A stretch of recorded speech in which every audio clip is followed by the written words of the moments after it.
নমস্কার বন্ধুরা, আশা করি সবাই ভালো আছেন। আজকে আমি দেখাবো কিভাবে বানাবেন মিক্সড ফ্রুটস ভিনেগার। অর্থাৎ কোনো একটা ফল নয়, যেমন আপনারা বাড়িতে বানান আপেল সাইডার ভিনেগার বা আনারসের ভিনেগার, অনেকে বানিয়েছেন আমার পুরানো ভিডিও দেখে। আজকে আমি করব সব রকমের ফল মিলিয়ে। তবে এই মুহূর্তে আমার কাছে এই ফলগুলো আছে, আমি যেগুলো একটু বেশি পেকে গেছে, যেমন এই কমলা লেবুটা, এই কলাটা অতিরিক্ত পেকে গেছে, অনেক সময় আমরা ফেলেও দিই, কিন্তু আমি বলবো সেইগুলো না ফেলে আপনারা একটা মিক্সড ফ্রুট ভিনেগার বানাতে পারেন। আজকে আমি সেই প্রসেসটাই দেখাবো। ভিনেগার নিয়ে আমার প্রচুর ভিডিও আছে, আপনারা অনেকেই দেখেছেন অলরেডি, এবং আমি ভিনেগারের প্রথম পর্যায় থেকে একদম শেষ পর্যন্ত প্রত্যেকটা ভিডিওতে দেখাই। বাংলাদেশে বা ভারতে এই মুহূর্তে শীতকাল চলছে, এবং এই সময়টা ভিনেগার বানানোর একটা ভালো সময়, কারণ অতিরিক্ত গরমে ভিনেগার অনেক সময় সফল হয় না, মিস্ট পড়ে যায়, ছত্রাক পড়ে যায়। তো আমি চাই আপনারা এখন শুরু করুন, যাতে শীতকালের মধ্যেই প্রথম পর্যায়ের ফার্মেন্টেশনটা হয়ে যায়। আপনারা অলরেডি জানেন ভিনেগার বানানোর প্রসেস, আমি অনেকগুলো ভিডিও বানিয়েছি এবং সব জায়গায় মোটামুটি একই পদ্ধতি। প্রথম 14 দিন চিনি দিতে থাকবেন নিয়মিত, এবং তারপরে আর চিনি দেওয়া দরকার নেই।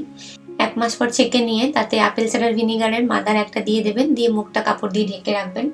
যাই হোক, আজকে আমি ফলগুলো এইভাবে কেটে নিয়েছি। এখানে আছে কমলা লেবু, গ্রিন আপেল, লাল আপেল, পাকা আম, কলা, আর হচ্ছে এটা কামরাঙা, যেটাকে স্টার ফ্রুট বলা হয়। যেই ফলগুলো খোসা সমেত ব্যবহার করবেন, যেমন আপেল, সেগুলো একটু ভালো করে জলে ধুয়ে নেবেন। আপনারা আপনাদের পছন্দ মতো ফল নিতেই পারেন। এখানে আজকে ফল নিয়েছি 700 থেকে 800 মতো, এবং জল দেব 1.5 লিটার, এবং তার সাথে আমি সাদা চিনি ব্যবহার করছি 75 থেকে 80 গ্রাম, অর্থাৎ 5 থেকে 6%, যতটা জল ব্যবহার করবেন তার। এইভাবে একটা স্টেরিলাইজড জার নিয়ে সেখানে সমস্ত ফলের টুকরোগুলো দিয়ে দেব, এবং এরপরে এতে আমি জল দেব এবং তার সাথে চিনিটা আমি মিশিয়ে দেব। আপনারা জানেন প্রথম পর্যায়ে আমাদের উদ্দেশ্য হচ্ছে অ্যালকোহল বেশি পরিমাণ ক্রিয়েট করা, যাতে ভিনেগারের কোয়ালিটি ভালো হয়। তো যত ফল আছে তার মধ্যে কলা হচ্ছে এমন একটা ফল যার মধ্যে সব থেকে বেশি অ্যালকোহল থাকে। সেই জন্য যদি আপনারা এই মিক্সড ফ্রুটসের মধ্যে কলা একটু বেশি দেন, তাহলে দেখবেন গাঁজার পরিমাণটা অনেক বেশি হবে, মানে ফার্মেন্টেশনটা অনেক বেশি ভালো হবে। চিনিটা আমি জলের মধ্যে ভালো করে গুলেই দিচ্ছি, না হলে জারের মধ্যে অনেক বেশি নাড়তে হবে, কারণ চিনিটা একটু বড় দানার। চিনি নিয়ে আমার অলরেডি ভিডিও আছে, অনেকে আপনারা জিজ্ঞাসা করেন ব্রাউন চিনি না সাদা চিনি, সেটা নিয়ে অলরেডি একটা ভিডিও বানিয়েছি, দেখবেন চ্যানেলে গিয়ে। সাদা চিনি সব থেকে ভালো ভিনেগার বানানোর জন্য। ভিনেগার নিয়ে আমার প্রচুর ভিডিও আছে, কি ধরনের চিনি, কি ধরনের বোতল, ভিনেগারের কি ব্যবহার, এবং কমার্শিয়ালি ভিনেগার কিভাবে বানানো হয়, সবই আমার ভিডিও আছে। আমি একটা প্লেলিস্ট সম্পূর্ণ ভিনেগারের ওপরে এখানে ডেসক্রিপশানে শেয়ার করব। আপনারা যারা নতুন আমার ভিডিও দেখছেন তারা অবশ্যই ডেসক্রিপশানে গিয়ে এই প্লেলিস্ট দেখে নেবেন, তাহলে আপনাকে একই প্রশ্ন বারবার করতে হবে না, সমস্ত প্রশ্নের উত্তর আপনারা আমার ভিডিওতেই পেয়ে যাবেন। আমার উত্তরের জন্য আপনাদেরকে ওয়েট করতে হবে না। আচ্ছা, সমস্ত চিনি এইভাবে গুলে আমি জারের মধ্যে দিয়ে দিলাম, এবং এই জারটা এইভাবে আমি রেখে দেব। প্রত্যেক 2 দিন অন্তর অন্তর আমি 1 চামচ করে চিনি দেব। আমি প্রত্যেক দিন দেব না, কারণ এই যে ফলগুলো আমি ব্যবহার করছি অতিরিক্ত পাকা ফল, প্রচুর পরিমাণে ইস্ট আছে, এবং বেশ মিষ্টি এই ফলগুলো। যেমন এখানে আম আছে, কলা আছে। তো আমি যখন বলি 5 থেকে 6%, মানে ডিপেন্ড করছে আপনার ফল, যে আপেলটা ব্যবহার করছেন সেটা কতটা মিষ্টি। যদি খুব মিষ্টি হয় তাহলে চিনি একটু কম দিলেও চলে। আমি সাধারণত জারের মুখ বন্ধ করতে বারণ করি, কারণ জারের মুখ বন্ধ করলে যখন ফার্মেন্টেশন শুরু হবে প্রচুর উপচে পড়বে, কিন্তু আমি এই মুহূর্তে বন্ধই রাখছি, কারণ খুলে রাখলে অনেক সময় ওই ছোট ছোট পোকাগুলো ওপরে উড়ে বেড়ায়, তো সেটা অ্যাভয়েড করতে চাইছি। আমি এটা একটা পাত্রের মধ্যে বসিয়ে রাখবো, এবং 1-2 দিন পরে পরে যেহেতু আমি খুলে চিনি দেব, সেহেতু অসুবিধা হওয়ার কথা নয়। আজ দ্বিতীয় দিন, দেখুন কত বুদবুদ এবং গাঁজা শুরু হয়েছে। তবে এখন যেহেতু শীতকাল চলছে আপনাদের ওখানে, হয়তো এত তাড়াতাড়ি ফার্মেন্টেশন শুরু নাও হতে পারে, শীতকালে ফার্মেন্টেশন একটু স্লো হয়। দেখতেই পাচ্ছেন খুব সুন্দর বুদবুদ হচ্ছে, খুব সুন্দর ফার্মেন্টেশন হচ্ছে, কারণ যে ফলগুলো ব্যবহার করেছি আম, কলা, এগুলো খুব ভালো ফার্মেন্টেশন হয়। এই ভিনেগারে কোনো একটা ফলের প্রাধান্য থাকবে না, অ্যাপেল সাইডার ভিনেগারের মতো। মিক্স ফ্রুট সেহেতু সব রকম ফলের একটা ফ্লেভার হবে। আজ 5-10 দিন হয়েছে, দেখতেই পাচ্ছেন কত সুন্দর এখনো গাঁজা হচ্ছে এবং ফলের কালারগুলো একটু ব্রাউন হয়ে গেছে। এটাকে আমরা অক্সিডেশন বলি, যেটা উপরের দিকে ভেসে থাকে সেটা অক্সিজেনের সংস্পর্শে আসলে একটু ব্রাউন হয়ে যায়। সেই জন্য আমাদেরকে বারবার একটু নেড়ে দিতে হয় যাতে উপরের জিনিসটা নিচের দিকে চলে যায়, নিচের ফলগুলো উপরে উঠে আসে। আমি নিয়মিত 2 দিন অন্তর 1 চামচ করে চিনি দিয়েছি, আজকেও দেব। এবং ফার্মেন্টেশন যেহেতু খুব ভালো হচ্ছিল সেহেতু বারবার উপচে পড়ছিল, যেহেতু আমি মুখটা বন্ধ করে রেখেছি। আমি একটু ব্যস্ত আছি এই মুহূর্তে, সেই জন্যে জারটা পরিষ্কার করার সময় হয়নি। কিন্তু আপনাদের যদি এরকম হয়ে থাকে মুখটার সঙ্গে সঙ্গে পরিষ্কার করে দেবেন যাতে ব্যাকটেরিয়া বা মোল্ড না হয়, ছত্রাক না হয়। এবং 14 দিন মতো এইভাবেই চলবে, তারপরে আর চিনি দেওয়ার দরকার নেই। চাইলে একটু আপনারা মাঝে মাঝে নেড়ে দিতে পারেন। 1 মাস পরে ছেঁকে নেবেন সমস্ত ফলগুলো, তারপরে মুখটা একটা কাপড় বেঁধে অন্ধকার একটু জায়গায় রেখে দেবেন যেখানে হাওয়া চলাচল করে কিন্তু সূর্যের আলো পৌঁছায় না। 25 দিন পেরিয়ে গেছে, আজকে 26তম দিন এবং আপনারা দেখতে পাচ্ছেন জারের উপরে একটা লেয়ার পড়েছে, খানিকটা ওই নারকেলের শাঁসের মতো দেখতে। এটাকে বলা হয় মাদার। আমরা যখন বলি ভিনিগার উইথ মাদার, সেটা কিন্তু এটাকে বলা হয়। এটা হচ্ছে যে ব্যাকটেরিয়া আছে, অ্যাসিটোব্যাক্টার, যেগুলোকে আমরা গুড ব্যাকটেরিয়াও বলি, তারাই তৈরি করে এই লেয়ারটা। যখন একটা পর্যাপ্ত পরিমাণ অ্যালকোহল তৈরি হয়ে যায় ফার্মেন্টেশনের মানে জারের মধ্যে, তখনই গিয়ে এই মাদারটা তৈরি হয়। এবং যখন মাদার চলে আসে তখন কিন্তু সেটাকে আর এয়ারটাইট করা যাবে না, কারণ মাদারের অক্সিজেনের প্রয়োজন হয়। এখানে দেখতে পাচ্ছেন 30 দিন হয়ে গেছে। আমি জেনারেলি বলি 30 দিন পরে ভিনেগার ছেঁকে নিতে, কিন্তু এখানে সেটা সম্ভব হয়নি। আমার ছেঁকে নেওয়ার আগে মাদার চলে এসছে, কারণ ফার্মেন্টেশনটা খুব ভালো হয়েছিল। যদি অ্যালকোহলের পরিমাণ খুব ভালো হয় তাহলে মাদার খুব তাড়াতাড়ি চলে আসে। যখন মাদার চলে আসবে তখন আর কিছু করার দরকার নেই, সেটাকে বেশি নাড়ানাড়িও করবেন না। এরকম একটা পাতলা কাগজ বা কাপড় দিয়ে মুখটা ঢেকে দিয়ে সেটাকে এইভাবে রেখে দেবেন। তো এখন দেখতে পাচ্ছেন আমার এখানে কিন্তু ভিনিগারটা একদমই ট্রান্সপারেন্ট লাগছে এবং ভিনিগারের যে জার আছে তার মাঝখানে একটা লেয়ার আছে, ওইটা হচ্ছে মাদার, যেটা আগে তৈরি হয়েছিল। যেহেতু আমার জারটা নিয়ে প্রচুর ওঠানামা হয়েছে, তো তার ফলে কি হয়েছে, যে মাদারটা প্রথমে ক্রিয়েট হয়েছিল ওইটা পড়ে গেছে গিয়ে, কিন্তু তারপরে আবার আরেকটা মাদার তৈরি হয়েছে। এই জন্য আপনারা দেখতে পাচ্ছেন মাঝখানে একটা মাদার পড়ে আছে।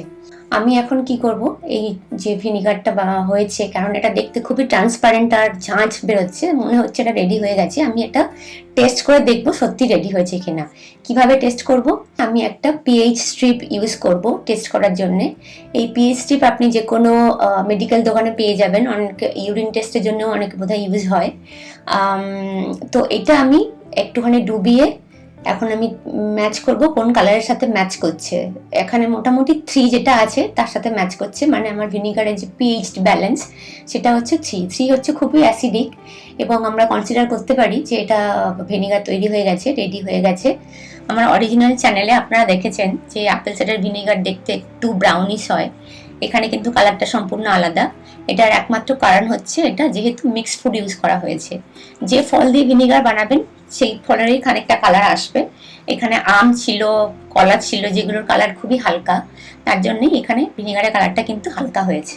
তো আমি এখন এই লেয়ারটাকে উঠিয়ে দিয়ে আপনাদেরকে দেখাবো মাদার কেমন দেখতে হয়।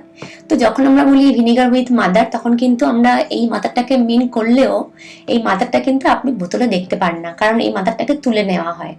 কিন্তু আমরা তাও বলি ভিনিগার উইথ মাদার, কারণ এখানে ওই যে গুড ব্যাকটেরিয়া অ্যাসিডোব্যাক্টার তার উপস্থিতি বর্তমান, সে উপস্থিত হয় বলেই এখানে লেয়ারটা তৈরি হয়।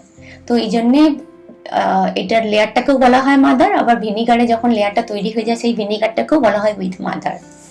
ইন্টারনেটে অনেক ভুলভাল ইনফরমেশন দেওয়া থাকে, অনেকে আপনাকে জারের তলায় যে জমে যাওয়া জিনিসগুলো পড়ে থাকে সেগুলোকে বলেন মাদার, কিন্তু সেগুলো অ্যাকচুয়ালি মাদার নয়, সেগুলো হচ্ছে ওই ফলের যে পাল্পগুলো ওইগুলো।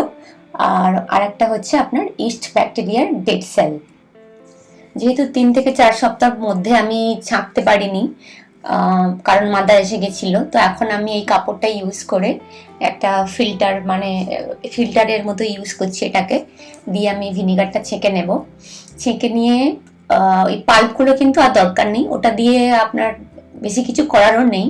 অনেক সময় আমি এটা দিয়ে সস বানাই, বাট যদি এরকম মিক্সড ফুড থাকে, কলার খোসা থাকে, তাহলে এটা আর কিছু করার নেই। তো এটা আমি ভালোভাবে ছেঁকে নেব, নিকড়ে নেব সমস্ত যে পাল্পগুলো আছে ওখান থেকে ভিনিগারটা ভালো করে চেপে চেপে। তারপরে এটাকে আমি রেখে দেবো আরও বেশ কিছুদিন, যাতে ভিনিগারটা রুম টেম্পারেচারে আরও ম্যাচিওর্ড হয়। উপরের ভিনিগারটা আপনারা দেখেছেন কিরকম সুন্দর ট্রান্সপারেন্ট হয়েছে, যেহেতু ওটাতে আমি কোনো হাত লাগাইনি এবং ওপর থেকে ঢেলে নিয়েছি। নিচের যে ভিনিগারটা ছিল, যেটার মধ্যে পাল্পগুলো পড়েছিল, সেগুলো ছেঁকে নেওয়ার পর এরকম একটু ঘোলা মতো হয়ে গেছে, কিন্তু কোনো অসুবিধা নেই। সব একসাথে আমি মিশিয়ে এরকম একটা সরু বোতলের মধ্যে ঢেলে রাখবো। সরু বোতল কেন? যাতে এখানে বেশি পরিমাণ অক্সিজেন এক্সপোজার না হয়। আস্তে আস্তে ভিনিগার যখন একটু ম্যাচিওর্ড হবে তখন তলানিগুলো নিচে নেমে যাবে এবং ওপরের ভিনিগারটা একদমই ট্রান্সপারেন্ট হবে। আচ্ছা, এখানে যে মাদারটা ছিল সেটা আমি এই বয়মের মধ্যে রেখে দিচ্ছি একটু ভিনিগার দিয়ে, কারণ মাদারের খাদ্য হচ্ছে ভিনিগার। ভিনিগার ছাড়া মাদার সার্ভাইভ করতে পারবে না, এবং এটাকে অক্সিজেন এয়ারটাইটও করা যাবে না, যেহেতু মাদারের অক্সিজেন দরকার। তাই এই কিচেন টাওয়ালটা দিয়ে মুখটা বেঁধে দিয়ে আমি এটাকে এইভাবে রেখে দেবো। আর এই ভিনিগারটাকে এখন আমি আরো বেশ কিছুদিন বাইরে রাখবো রুম টেম্পারেচারে, তারপরে আমি এটাকে ফ্রিজে ঢুকিয়ে দেবো।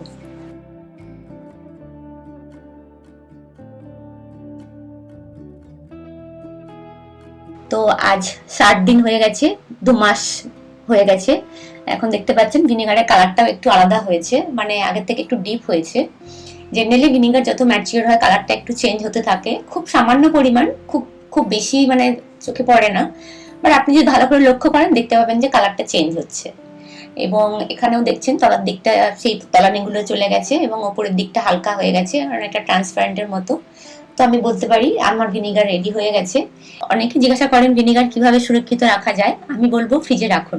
ফ্রিজের মধ্যে একটা নির্দিষ্ট তাপমাত্রা থাকে, তো সেই নির্দিষ্ট তাপমাত্রায় ভিনিগারে কোনো পরিবর্তন হয় না এবং কোয়ালিটিও ভালো থাকে। কিন্তু বাইরে রাখলে, বিশেষ করে গরমকালে, তখন কিন্তু গরমে ভিনিগার নষ্ট হয়ে যেতে পারে। তো আজকে এই পর্যন্তই। মিক্সড ফ্রুট ভিনিগার কি করে বানাতে হয় আপনাদেরকে দেখালাম। যদি ভালো লেগে থাকে এই ভিডিওটা, তাহলে অবশ্যই লাইক এবং সাবস্ক্রাইব করবেন। যারা আমার অরিজিনাল ব্রিউনারি চ্যানেল থেকে এসছেন তারা জানেন আমি আস্তে আস্তে বাংলা ভিডিওগুলো এখানে ট্রান্সফার করার চেষ্টা করছি, এবং পরবর্তীকালে অনেক নতুন বাংলা ভিডিও আসবে। আপনারা সঙ্গে থাকবেন, পাশে থাকবেন। সবাই ভালো থাকবেন। আবার দেখা হবে। নমস্কার।